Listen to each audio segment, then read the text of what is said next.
কামড় জানতে না, সাবধানে। দেখেন প্রিয় দর্শক, সাপটি এখন সে এখান থেকে চলে যাবে, কারণ সে বুঝতে পেরেছে এখানে অনেক মানুষজন চলে এসেছে, সে কারণেই দেখেন সাপটি যাওয়ার পথে। কিন্তু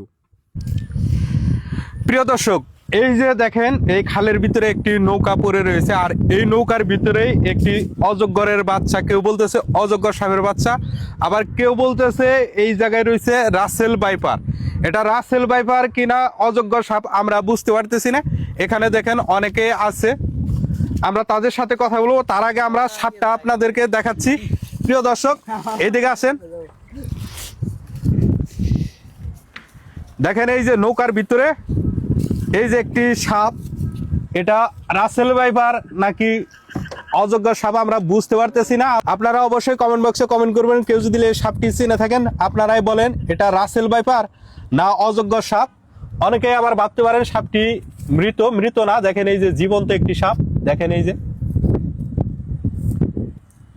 এই নৌকার ভিতরে সে রয়েছে। এটা খুবই বিষধর একটি সাপ, দেখতে শান্ত দেখা গেলেও এর রূপ সম্পর্কে আপনারা সকলেই জানেন। কিছুদিন আগে এই সাপটা কিন্তু ভাইরাল হয়েছিল। এই সাপের ছবলেই কিন্তু বাংলাদেশে অনেক মানুষ মারা গিয়েছে। অনেকেই বলে এই সাপে ছবল দিলে নাকি এটার অ্যান্টিভেনম যে ভ্যাকসিন, সেই ভ্যাকসিনেও কাজ করে না। এটা এতটাই বিষধর একটি সাপ। দেখেন এই যে কিভাবে নিঃশ্বাস নিচ্ছে জিবা দিয়ে। সে ছবল দেওয়ার জন্য গার কতটুকু উঁচা করে রয়েছে।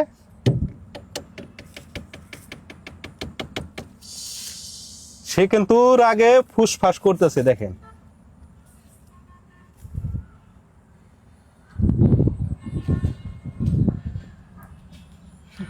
মনে হচ্ছে আপনার রাসেল ভাইপার না অজগর সাপের বাচ্চা?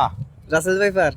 Russell viper? হ্যাঁ ভাই রাসেল ভাইপার। আমরা তো রাসেল ভাইপার সাপ না অজগর সাপ, কি সাপ মনে হচ্ছে? এটা রাসেল ভাইপার না এলো অজগর সাপ, আমরা সঠিক তো জানি না। সাপের ইয়ের জন্য আমরা তো আর অতটা বুঝি না এটা যে কি সাপ। এর আগে অনেক সাপ এলো নদীটা বাইসা আইছে। এর আগেও ওই যে আমাদের কুইসাবেন এলাকায় একটা সাপ মারছে, মাইরা পানির মধ্যে রাখছিল বাসায়। আর এটা তো মনে করেন যে এখন বর্ষা মাস হইতেছে, আর নদী এখন ধীরে ধীরে পানি আসতেছে। এখন এই সাপগুলা মনে করেন যে আগেও আসছে, এখনো আসতেছে। সবাই বলে রাসেল ভাইপার সাপ, আমরা তো সঠিক জানি না এটা যে কি সাপ, রাসেল ভাইপারই না অজগর সাপ। এখন আমরা এই সাপটা কি করব বলো? এটা কি করবো? এটা হলো একটা পিড়ে হত্যা করবো না রাইখা চলে যাবো? না, এটা পিডিয়া হত্যা করা যাবে না, ই করা যাবে না। এটা একটা কোনো চিড়াখানায় কোনো অবস্থায় একটা রাইখা দিলে মানুষের দেখতে পারবো, আরো সুযোগ হবে মানুষের দেখার জন্য। মানুষের তো আর সাপ রাসেল ভাইপার কোনটা অজগর সাপ কোনটা এটা তো আর দেখতে পারে নাই, তাও দেখতে পারবো আপনাদের মাধ্যমে।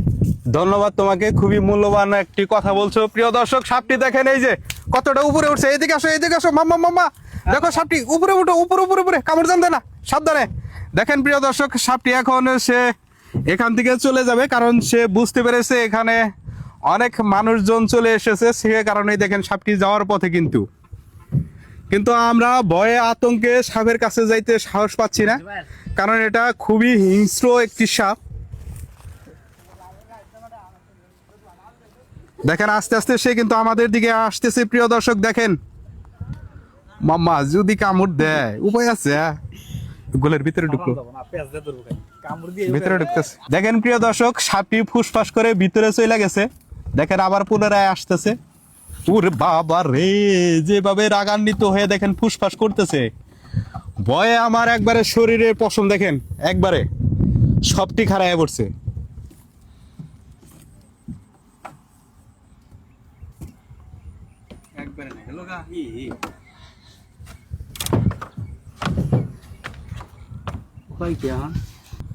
দেখেন প্রিয় দর্শক, সাপটি একদম ভিতরে চলে গেছে, দেখাই যাচ্ছে না। এইরকম নৌকার ভিতরে যদি এই ধরনের বিষধর সাপ থাকে অনেকেই কিন্তু বুঝতে পারবে না।